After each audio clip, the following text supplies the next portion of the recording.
Hello बच्चों, कैसे हैं आप सभी। तो आज हम बीएससी फर्स्ट ईयर है ना, बीएससी फर्स्ट ईयर का हम फर्स्ट लेसन लेते हैं। ठीक है, जिसके अंदर हम लोग जो बुक ले रहे हैं, बुक का नाम है आपका कोशिका विज्ञान, आनुवंशिकी एवं पादप जनन, cell biology, genetics and plant breeding. तो ये हम अपना फर्स्ट टॉपिक उठाते हैं। तो सबसे पहले अगर हम बात करें कि बेसिक बारे में बात करते हैं कि जो नॉर्मल चीजें हैं उनके बारे में हम लोग बात करने वाले हैं। आज हम ज्यादा नहीं पढ़ेंगे, कहने का मतलब है कि ज्यादा बुकिश नहीं बनेंगे। ठीक है, आज मैं थोड़ा सा आज आपको ना कहानी सुनाने वाली हूँ, उसको ध्यान से सुनिएगा। सबसे इंपॉर्टेंट चीज कि कोशिका क्या है, ये आप लोगों ने 11th-12th के अंदर बहुत अच्छे से पढ़ा है। आप लोगों ने ये भी पढ़ा होगा कि प्रोकैरियोट्स क्या होते हैं या यूकैरियोट्स क्या होते हैं। आप लोगों ने बहुत सारी चीजें पढ़ रखी हैं। तो चलिए क्यों ना उसका थोड़ा सा रिवीजन हो जाए, है ना। तो चलिए हम उसका रिवीजन करते हैं। सबसे पहली इंपॉर्टेंट चीज कि अगर हम बात करें पूरे ब्रह्मांड का उद्भव कहाँ से हुआ, यानी कि स्टार्टिंग कहाँ से हुई, तो हम लोग ये मान के चलते हैं कि जो स्टार्टिंग हुई है, जो अर्थ की स्टार्टिंग हुई है वो हुई है कि जब अर्थ सन से अलग हुई थी। ठीक है, अर्थ जब सन से अलग हुई थी तब वहां पे क्या शुरू हुई है, तब वहां पे बहुत ज्यादा हीट थी। ठीक है, बहुत ही ज्यादा गर्मी थी, बहुत ही ज्यादा हीट थी। उसके बाद धीरे धीरे धीरे धीरे क्या हुआ, बहुत सारे प्लैनेट्स बने, बहुत सारे ग्रह बने, उनके उपग्रह बने और धीरे धीरे चीजें जो है वो क्या होने लगी, ठंडी होने लगी। ठीक है, उसके बाद वहां पे हम लोग ये मान के चलते हैं कि जीवन की शुरुआत होने लगी। और अगर हम लोग ये माने कि बहुत सारे एक्सपेरिमेंट्स हुए बच्चों, बहुत ही सारे एक्सपेरिमेंट हुए।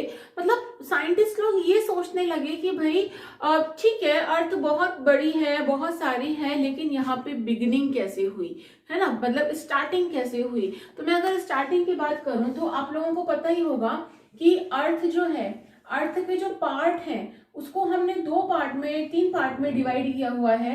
अपर वाला पार्ट जो होता है इसको हम क्रस्ट, फिर आता है आपका मेंटल, और लास्ट वाला पार्ट जो होता है इसको हम बोलते हैं कोर। तो इसका हमने तीन पार्ट में डिवाइड किया हुआ है, क्रस्ट, मेंटल एंड कोर। तो जो ये क्रस्ट, मेंटल और कोर, अब आपको जान के एक चीज पता होगी, ये चीज भी कि जो इसका कोर वाला पार्ट है, स्टिल ये पार्ट कैसा है, लिक्विड पार्ट है। ठीक है, जो कोर वाला भाग है अभी तक भी ये भाग कैसा है, लिक्विड भाग है। यानी कि बिल्कुल यहाँ पे जो अगर हम बात करें कि जो मेटल्स हैं या और भी बहुत सारे जो चीजें हैं वो किस फॉर्म में है, वो लिक्विड की फॉर्म के अंदर है, पहली बात। दूसरी इंपॉर्टेंट चीज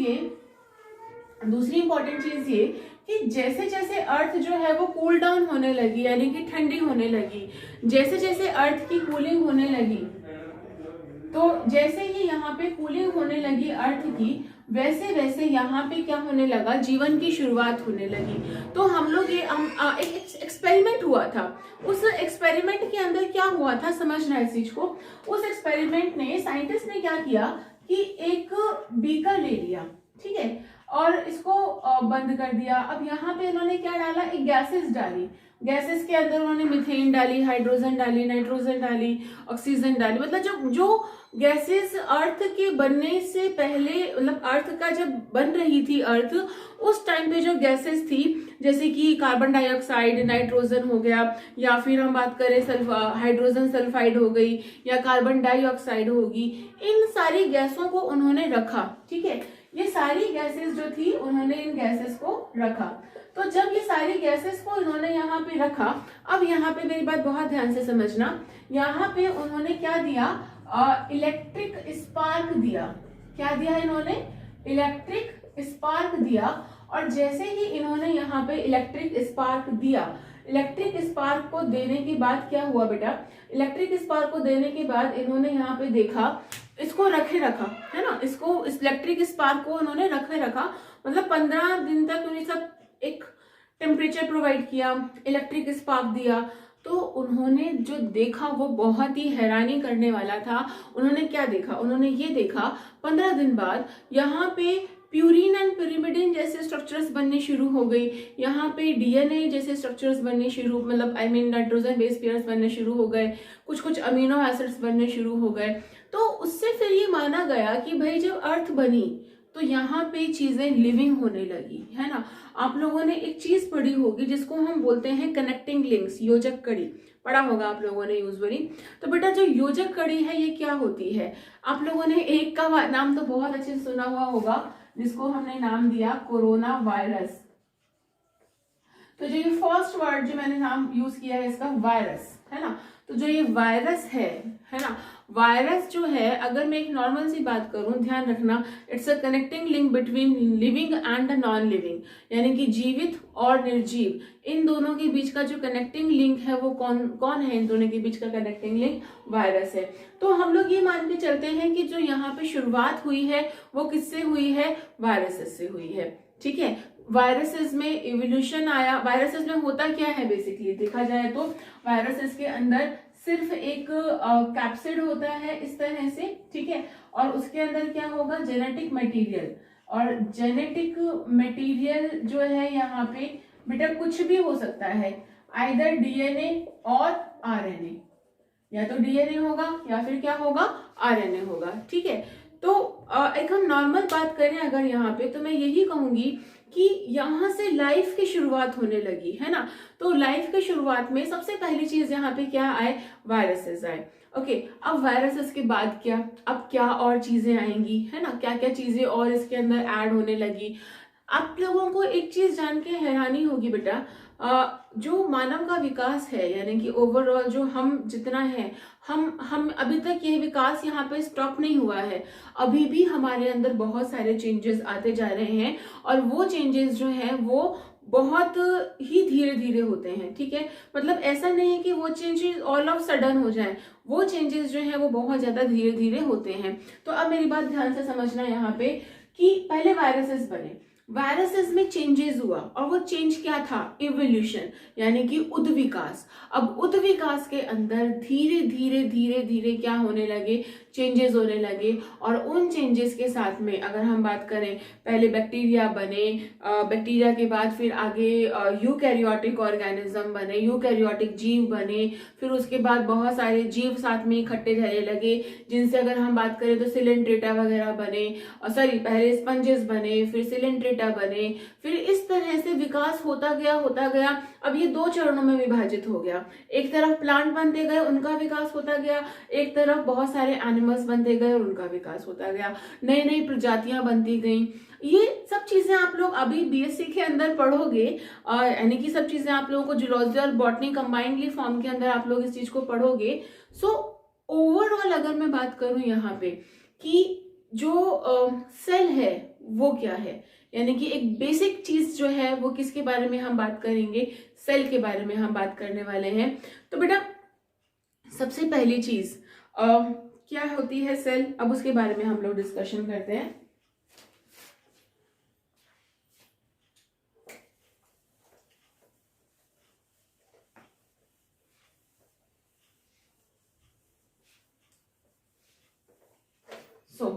अगर हम सेल के बारे में डिस्कशन करें तो हम क्या करेंगे, सेल क्या होती है कि जैसे कि सेल जो है वो एक तरह का बेसिक यूनिट है, यानी कि जीवन की इकाई है, ठीक है। एक क्या है, ये जीवन की इकाई है, और इस जीवन की इकाई यानी कि जो ये बेसिक यूनिट है, इसके अंदर क्या चीजें हैं, बाहर की तरफ क्या होगा, सेल मेम्ब्रेन होगी, क्या होगा, सेल मेम्ब्रेन होगी, अंदर की तरफ क्या होगा, केंद्रक होगा, फिर उसके अंदर भी बहुत सारे ऑर्गेनल्स होंगे, जैसे कि माइटोकॉन्ड्रिया हो गया, या फिर लाइसोसोम्स हो गया, या फिर राइबोसोम्स हो गए, एंडोप्लाज्मिक रेटिकुलम हो गया, ठीक है। तो मैं एक बेसिक चीज के बारे में आप लोगों से कहना चाह रही हूँ, ये तो क्या हुई, बहुत वेल डेवलप कोशिकाएं हुई, बहुत ही वेल डेवलप सेल्स हुई। तो एक नॉर्मली अगर मैं बात करूं तो हमने सेल्स को, यानी कि जो कोशिका है, कोशिका को हमने दो भागों में डिवाइड कर दिया। कितने भागों में, दो भागों में। एक तो हो गया प्रोकैरियोटिक और एक हो गया यूकैरियोटिक, ठीक है। अब प्रोकैरियोटिक क्या होता है और यूकैरियोटिक क्या होता है, समझना इस चीज को। प्रोकैरियोटिक कोशिकाएं क्या होती हैं, जैसे कि बैक्टीरिया, ठीक है। और यूकैरियोटिक कोशिका कौन सी हो गई, जैसे कि हम लोगों की कोशिकाएं हैं। तो बेटा जो बैक्टीरिया है, अब यहाँ पे समझना, हमने दो पार्ट में डिवाइड कर लिया चीजों को, एक हो गया प्रोकैरियोटिक और एक हो गया यूकैरियोटिक। तो बेटा प्रोकैरियोटिक जो है ना, प्रोकैरियोटिक जैसे जैसे इवोल्यूशन होता गया तो इसको भी हमने आगे जाके दो चीजों में बहुत सारे, प्रोकैरियोटिक का मतलब आप क्या समझते हो, प्रोकैरियोटिक का मतलब है प्रो मतलब होता है प्रिमिटिव, प्रिमिटिव का मतलब होता है पुराना, ठीक है। प्रोकैरियोटिक, प्रो का मतलब हुआ क्या, प्रिमिटिव, ठीक है। और कैरियन, कैरियन का मतलब होता है बेटा न्यूक्लियस, यानी कि जिसके अंदर पुराना न्यूक्लियस है उसको हमने क्या कहा, प्रोकैरियोटिक। प्रोकैरियोटिक का मतलब क्या हुआ कि यहाँ पे क्या प्रेजेंट है, यहाँ पे जितने भी बैक्टीरियाज आते हैं, जितने भी बैक्टीरिया आते हैं उन सब के बारे में हम लोग बात करते हैं, तो वो क्या हुए, प्रोकैरियोटिक। दूसरे हुए यूकैरियोटिक। अब यू का मतलब क्या होता है बेटा, यू का मतलब होता है न्यू, और अगेन कैरियन का मतलब क्या होता है, कैरियन का मतलब होता है न्यूक्लियस, ठीक है।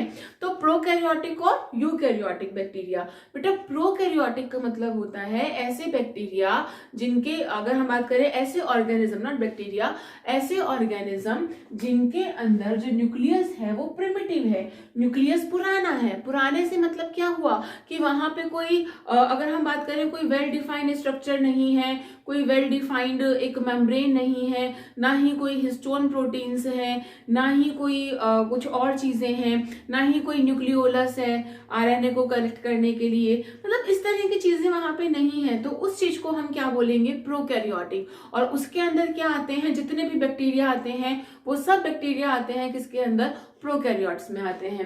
अच्छा, अब यूकैरियोट्स में क्या आ जाएगा बेटा, यूकैरियोट्स का मतलब क्या होता है, जिसके अंदर वेल डिफाइंड न्यूक्लियस है, जैसे कि आप, मैं, जितने भी ऑर्गेनिजम्स हैं, प्लांट्स हैं जो आपको दिखाई दे रहे हैं, उन सब के अंदर एक वेल डिफाइंड न्यूक्लियस प्रेजेंट है, और उसी चीज को हम क्या बोल रहे हैं, यूकैरियोटिक बोल रहे हैं। क्लियर है ये चीज, समझ में आ गई बात। तो एक बेसिक डिफरेंस मैंने आप लोगों को बताया।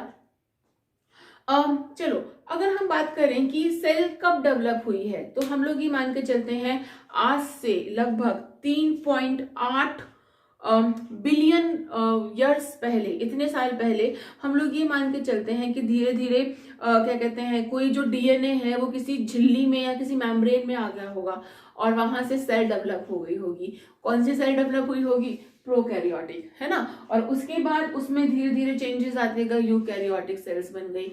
तो बेटा ध्यान रखना, प्रोकैरियोटिक और यूकैरियोटिक। अब फिर धीरे धीरे प्रोकैरियोटिक का विकास हुआ, यानी कि जितने भी बैक्टीरिया हैं उनका डेवलपमेंट होना शुरू हुआ। तो हमने ही माना कि प्रोकैरियोटिक को भी हमने दो पार्ट में डिवाइड कर दिया, किसके अंदर, दो चीजों के अंदर डिवाइड किया। एक तो हो गया आपके आर्की बैक्टीरिया और एक हो गए यू बैक्टीरिया, ठीक है। एक तो कौन से हो गए आपके आर्की बैक्टीरिया, इंग्लिश और हिंदी दोनों में ही यही बोलेंगे, आर्की बैक्टीरिया। और दूसरे कौन से हो गए बेटा, यहाँ पे दूसरे हो गए यू बैक्टीरिया, ठीक है। आर्की बैक्टीरिया क्या होते हैं बेटा, ये बहुत प्रिमिटिव बैक्टीरिया होते हैं। आर्की बैक्टीरिया कैसे होते हैं, पुराने, मतलब उस टाइम पे कभी जो बैक्टीरिया हुए होंगे, डेवलप हुए होंगे, वो कौन से थे, आर्की बैक्टीरिया। आज के जमाने में जो बैक्टीरिया हैं उनका हमने क्या नाम लिया, यू बैक्टीरिया नाम लिया। सो यहाँ पे धीरे धीरे जटिलताएं बढ़ती गई, कॉम्प्लेक्सिटी बढ़ती गई और धीरे धीरे ऑर्गेनिजम्स जो हैं वो डेवलप होते गए, ठीक है। सो एक मिनट के लिए हम लोग आगे और बात करते हैं।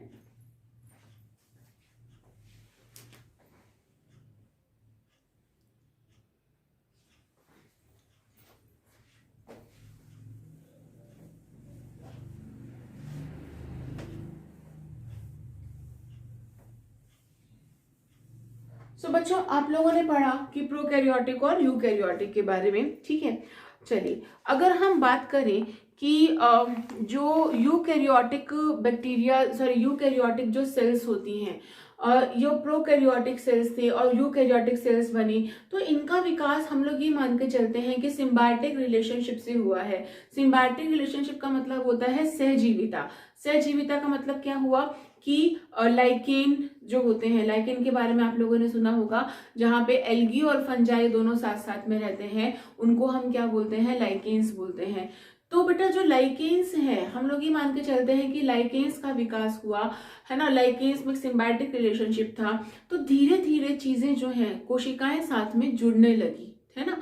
जब कोशिकाएं साथ में जुड़ने लगी तो मल्टी सेलुलर ऑर्गेनिजम्स बनते गए, यानी कि बहु कोशिकीय जीवों के बनने की प्रथा चलती गई, यानी कि बहु कोशिकीय जीव जो है वो बनते चले गए। ठीक है, चलिए अगर हम बात करें कि जैसे अगर हम जीवाणुओं के बारे में बात करें या बैक्टीरिया के बारे में बात करें, नॉर्मल बात करें वहां पे, तो बेटा यहाँ पे क्या क्या चीजें होती हैं, यहाँ पे न्यूक्लियस एब्सेंट रहता है, पहली इंपॉर्टेंट चीज।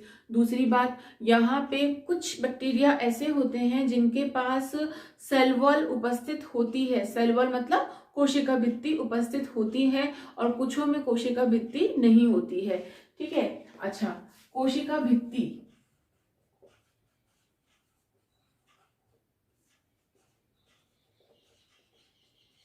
बच्चों ध्यान रखना, यहाँ पे जो बैक्टीरिया है कोशिका भित्ति के आधार पर भी इनको हमने दो भागों में बांटा हुआ है, ग्राम पॉजिटिव और ग्राम नेगेटिव, है ना। तो बच्चों ध्यान रखना कि इनकी जो कोशिका भित्ति होती है वो किसकी बनी हुई होती है, पेप्टाइडो ग्लाइकेन की, किसकी बनी हुई होती है, पेप्टाइडो ग्लाइकेन की बनी हुई होती है। जिसमें होती है उसको हमने बोला पॉजिटिव, और जिसमें नहीं होती है उसको हमने बोला ग्राम नेगेटिव। अब आप ये बोलोगे मैडम ग्राम क्या है, बेटा ग्राम जो होती है एक स्टेनिंग होती है, एक रंजक होता है ना। स्टेनिंग क्या होती है, आप लोगों ने पढ़ा होगा ना स्टेनिंग 11th-12th के बारे में, 11th-12th में सॉरी, आप लोगों ने एक चीज पढ़ी होगी कि स्टेनिंग में क्या होता है, हम किसी भी कोशिका को स्टेन करते हैं, यानी कि उसको अभिरंजित करते हैं, और उस अभिरंजन में क्या होता है, अभिरंजन में हम उसकी कोई ना कोई स्टेनिंग करते हैं। उस स्टेनिंग की हम क्यों करते हैं स्टेनिंग, ताकि हम उसको देख सकें। ठीक है, तो ये प्रॉपर एक मेथड होता है ग्राम स्टेनिंग, किसी भी बैक्टीरिया को स्टेन करने का। तो जिसके पास जो पॉजिटिव होता है वो तो हमें कुछ कुछ दिखाई देता है पर्पल, और जो नेगेटिव होता है वो हमें दिखाई देता है कुछ कुछ पिंक कलर का दिखाई देता है ना, किसमें, नॉर्मल वाले माइक्रोस्कोप के अंदर ही। तो बेटा जो प्रोकैरियोटिक जीव जो होते हैं ये, इनमें सब चीजें कैसी होती हैं, पुरानी, यानी कि प्रिमिटिव होती हैं। न्यूक्लियस नहीं होगा, गोल्जिकाए नहीं होगा, लाइसोसोम्स नहीं होगा, राइबोसोम भी 70s प्रकार के होंगे, है ना। चलिए, तो ओवरऑल मैंने आप लोगों को यही चीजें बताई कि भाई सबसे पहले प्रिमिटिव थे, आर्किया थे, फिर उसके बाद यू बैक्टीरिया आए, फिर उसके बाद प्रोटोजोआ आए, फिर उसके बाद धीरे धीरे कोशिकाएं और डेवलप होती गई। प्रोटोजोआ से यूकैरियोटिक की शुरुआत हुई, यूकैरियोटिक से फिर आगे जाके स्पंजेस आने लगे, या नए नए और प्लांट डेवलप होने लगे। तो बेटा यहाँ से कोशिकाओं की शुरुआत होने लगी है, डेवलपमेंट होने लगा है, शुरुआत होने लगी है, और ये पूरा एक इतिहास क्रम है जिसको हमने अलग अलग फेजेस में बांटा हुआ है। जिसको हमने बांटा हुआ है, पहला है आपका कोशिका विज्ञान, यानी कि फर्स्ट जो है आपका वो होगा आपका सेल बायोलॉजी। ठीक है, जहां पे हम बात कर रहे हैं कोशिका विज्ञान के बारे में। सेकंड जो होता है वो होता है जेनेटिक्स, यानी कि जिसको हम क्या बोलते हैं, आनुवांशिकी, जेनेटिक्स यानी कि आनुवांशिकी। तीसरा जो होता है जिसको हम जैव रसायन, यानी कि हम क्या बोलते हैं, बायोकेमिस्ट्री।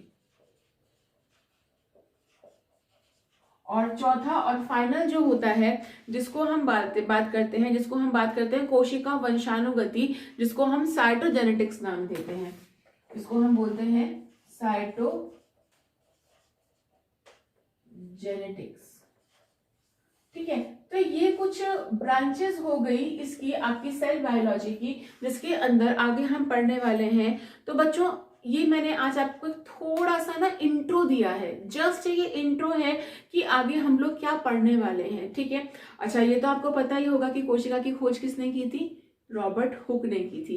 किसने की थी, रॉबर्ट हुक ने की थी। और किसने की थी, कार्क कोशिकाओं में, यानी कि बाग कोशिकाओं के अंदर की थी। और उन्होंने उसका नाम दिया था सेल्यूला। क्या नाम दिया था, सेल्यूला। सेल्यूला का मतलब होता है खाली चैम्बर, इसका शाब्दिक अर्थ क्या है, खाली चैम्बर, यानी कि हॉलो स्पेस। तो उन्होंने इसके बारे में हमसे बात करी और धीरे धीरे धीरे कोशिका का डेवलपमेंट जो है वो होता गया, इसके बारे में हम लोग और पढ़ते गए। तो बेटा आज के लिए हम थोड़ा सा इतना ही रखते हैं और नेक्स्ट वीडियो के अंदर हम थोड़ा सा कोशिका के इतिहास के बारे में और पढ़ेंगे, है ना। मेंडल के बारे में पढ़ेंगे, आनुवांशिकी के बारे में पढ़ेंगे, कोशिका विज्ञान के बारे में, कुछ और ब्रांचेस पढ़ेंगे हम इसके बारे में। तो बच्चों थोड़ा सा पढ़ के बैठना, कोई प्रॉब्लम, कोई क्वेरी, कोई क्वेश्चन हो तो प्लीज कमेंट जरूर करना। और नेक्स्ट वीडियो के अंदर हम लोग बात करते हैं थोड़ा और डिटेल के बारे में कि सेल बायोलॉजी क्या थी या जेनेटिक्स के फादर कौन है। मुझे पता है आपको पता है जेनेटिक्स के फादर कौन है, जी हाँ, ग्रेगर जोहान मेंडल। ठीक है, मेंडल एक बेसिक नींव प्रोवाइड की थी उन्होंने जेनेटिक्स के बारे में। ठीक है, फिर बाकी में अपन बायोकेमिस्ट्री और साइटोजेनेटिक्स के इतिहास के बारे में पढ़ेंगे। फिर हम लोग अपना मेन सिलेबस स्टार्ट करेंगे। तो कोई प्रॉब्लम आए तो पक्के से बताइएगा, कमेंट जरूर करिएगा। Thank you so much for watching, thank you so much.